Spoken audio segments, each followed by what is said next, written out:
Hello, everyone. Marcos Colon here, Director of Digital Community and Content Development at the CyberRisk Alliance. And I want to thank you for joining us for another installment of SC Media's InFocus.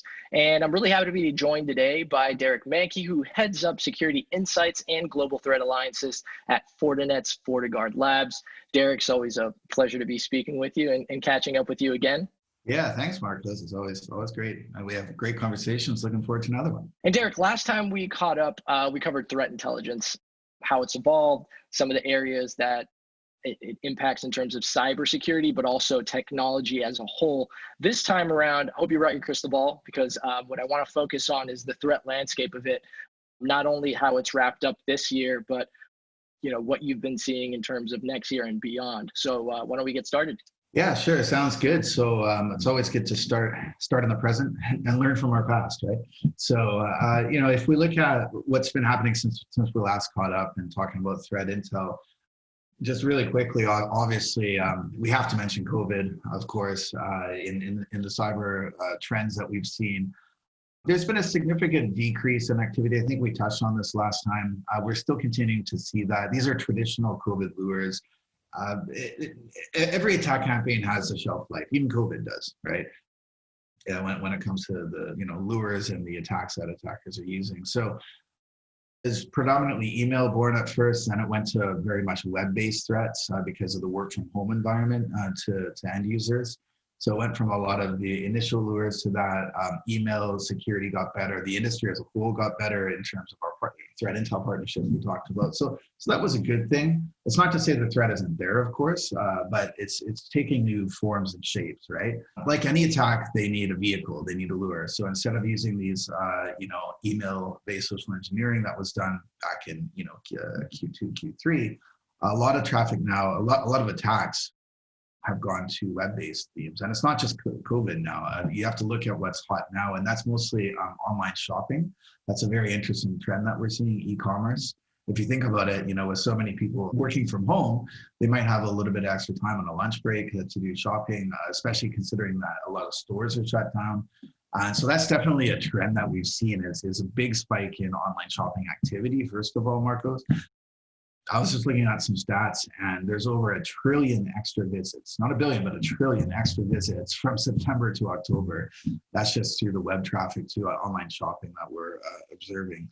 And, that number went up about 8%, 2% from July to August, 8% going into September.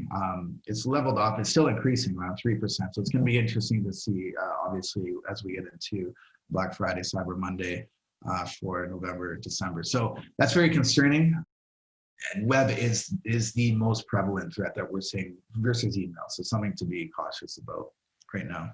Obviously, you guys do some really interesting work at FortiGuard Labs, a lot of research, a lot of different initiatives that you focused on that we talked about a little bit before. And, based on that work, based on the discussions you've had with, maybe some customers, some colleagues in the industry, I know you're essentially a trove of information, but if you package all that in and you had to speak to a security professional today on what lies ahead, what should they be focused on? I'll tell you that some of the hottest sectors being attacked right now are healthcare. A lot of these things that are critical, especially in this climate right now, are on the front lines of attack. So, when we talk about what they can do, we're always recommending, going back to our last conversation, threat intelligence, looking at things like blue team playbooks, right? So once you understand what the latest trends and attacks are, having these playbooks on the blue team, on the defensive side. So these are what we call run books or security operation plans, really building up SOCs to be able to work with existing things like AI-driven security operations, working with actionable threat intelligence. There's consulting, consulting services. FortiGuard Labs has a consulting service now as an example too, to be able to give customized threat reports and to be able to create these runbook environments too. Really having a plan proactively ahead of time before you have to get into any action for incident response is useful.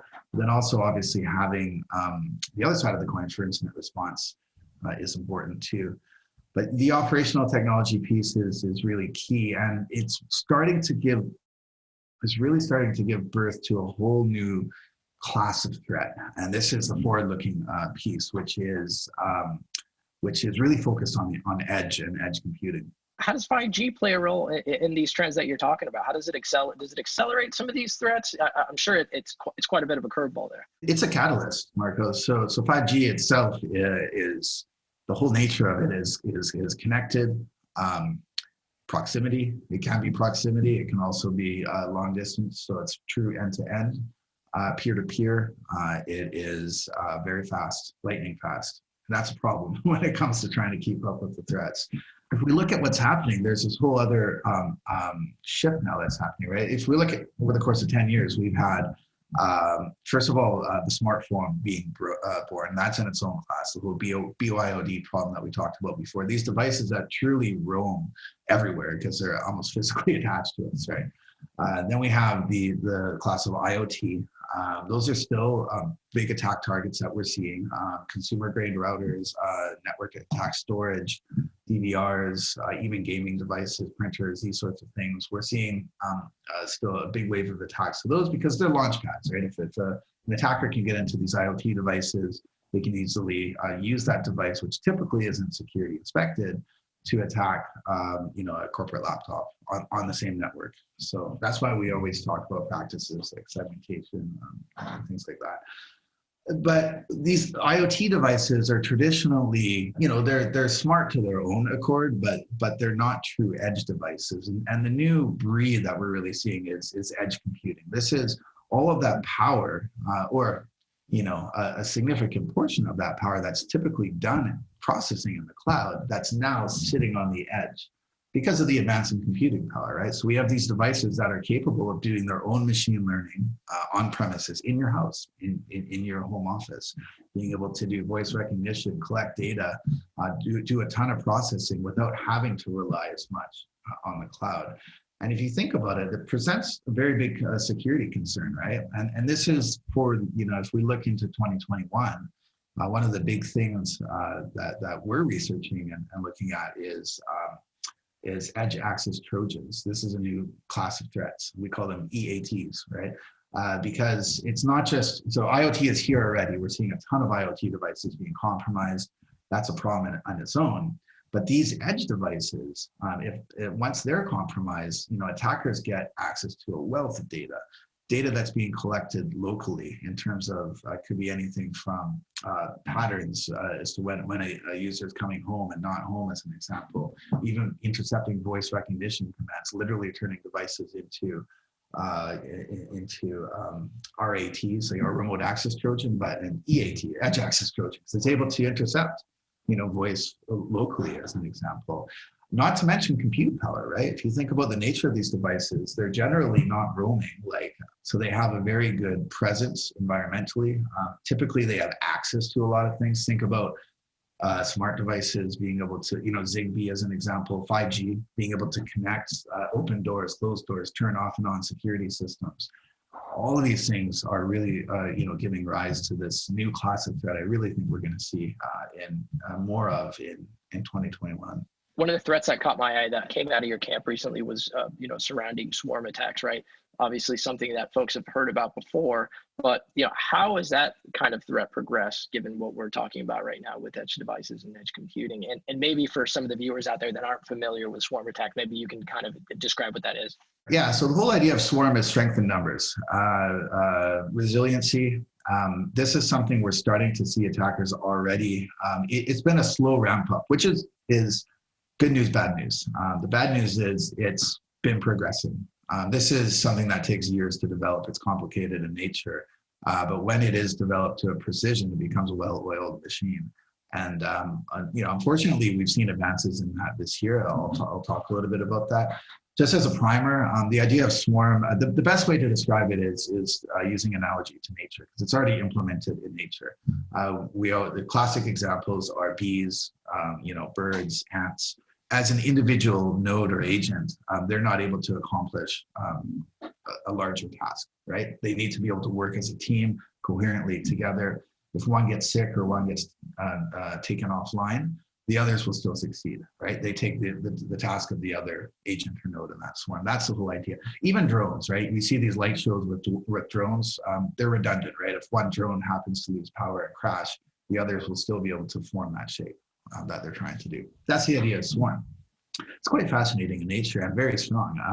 And the idea is basically mimicking that in computer science, right? Again, these can be used for, like any tool, for good or for bad. If we start talking about how we can use that technology from a good standpoint, that gets into really what we're doing with the security fabric, right? That gets into AI-driven security operations, devices that talk to each other, that automatically make decisions on their own without integrated, without an analyst having to do it, which is a big benefit to things like 5G threats because it can handle that at speed. If we look at what's happening, scenarios from the attacker's point of view with Swarm, it's very concerning, right? Because if you have a cluster of devices, typically you have a botnet commander, C2, command and control, that will go in and issue, let's say, 100,000 devices across the world to launch a DDoS attack.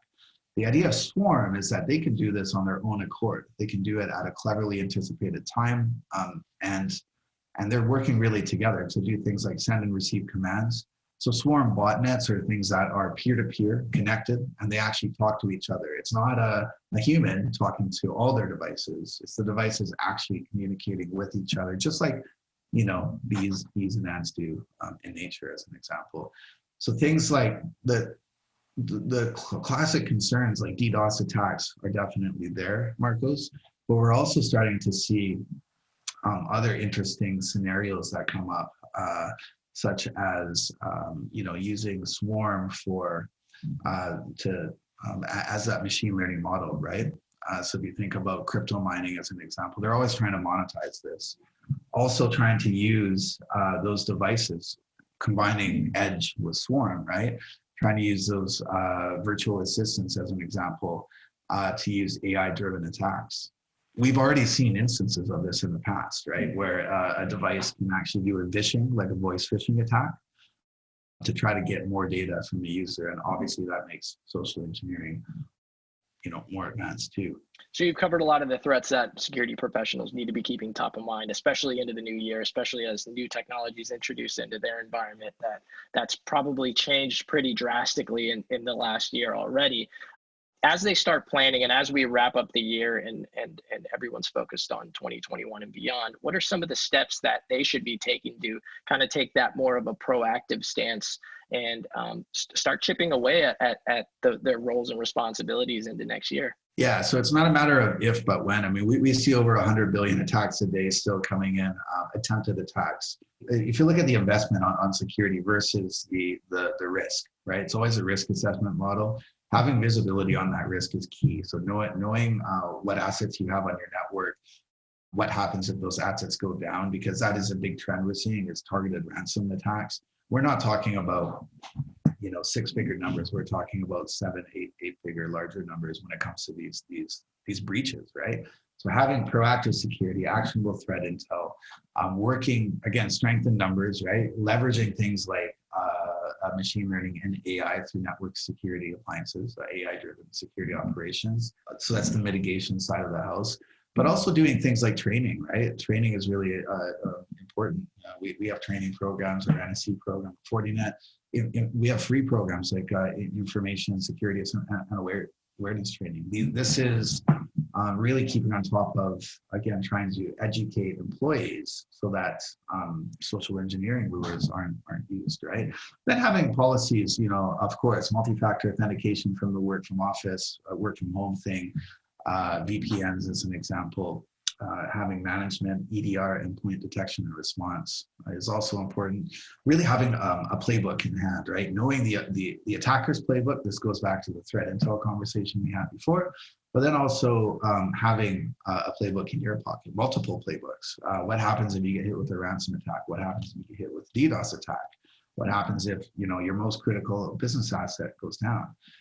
That's all part of the security operation procedure. The good news is that people aren't alone here.